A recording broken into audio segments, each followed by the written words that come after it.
नमस्कार, स्वागत है एक बार फिर से राजनीतिक अखाड़ा में। कभी रायगढ़ छत्रपति शिवाजी की राजधानी रही थी।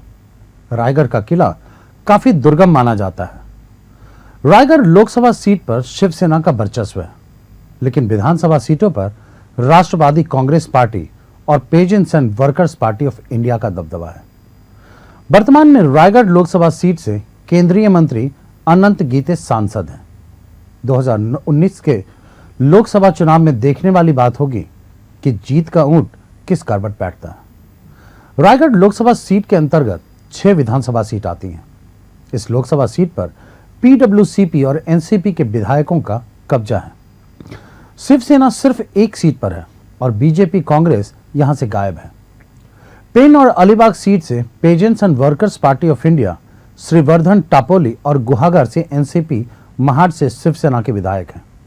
गौरतलब है कि रायगढ़ छत्रपति शिवाजी की राजधानी रही है। विधानसभा में भले ही यहां से शिवसेना अल्पमत में हो, लेकिन 2 बार से लोकसभा सीट शिवसेना के पास है। 2009 में शिवसेना के अनंत गीते ने कांग्रेस के केआर अंतुले को हराया था, तो 2014 में एनसीपी के सुनील तत्कारे को नजदीकी मात दी थी। अनंत गीते ने अपना वर्चस्व कायम रखा। 2014 के चुनावों में शिवसेना के अनंत गीते को 3,96,178 वोट मिले, तो वहीं एनसीपी के सुनील तत्कारे को 3,94,068 वोट मिले। तीसरे स्थान पर पीडब्ल्यूपीआई के भाई रमेश कदम रहे, जिन्हें 1,29,730 वोट मिले थे।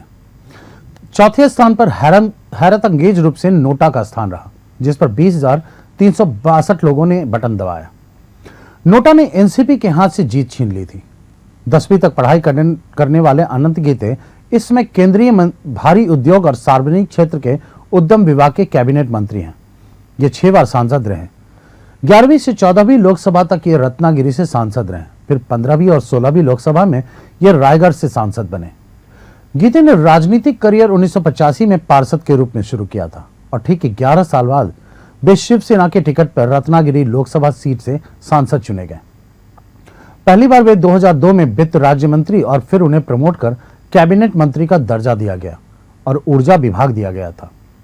2014 में केंद्र में बीजेपी की सरकार आते ही वे फिर से कैबिनेट मिनिस्टर बने। अनंत गीते केंद्रीय मंत्री हैं, इसलिए न तो उनकी उपस्थिति का रिकॉर्ड रखा जाता है और न वे बहस में भाग लेते हैं। इस संसदीय क्षेत्र में 25 करोड़ रुपए खर्च करने का प्रावधान है। इसमें से उन्हें 20 करोड़ रुपए मिले हैं। ब्याज के साथ ये रकम 22.31 करोड़ रुपए होती है। इसमें से 19.93 करोड़ रुपए खर्च किए जा चुके हैं, जो 98.17% है। 2.38 करोड़ रुपए अभी भी खर्च करने के लिए बचे हैं। अनंत गीते की संपत्ति 2014 में 4 करोड़ रुपए घोषित हुई थी। रायगढ़ शिवसेना का किला है, जिसे भेदना लगभग किसी भी पार्टी के लिए संभव नहीं है। अब देखते हैं कि लोकसभा चुनाव 2019 में इस बार भी क्या शिवसेना इस किले पर अपना झंडा फहराएगी। हमारे साथ बने रहने के लिए आपका धन्यवाद।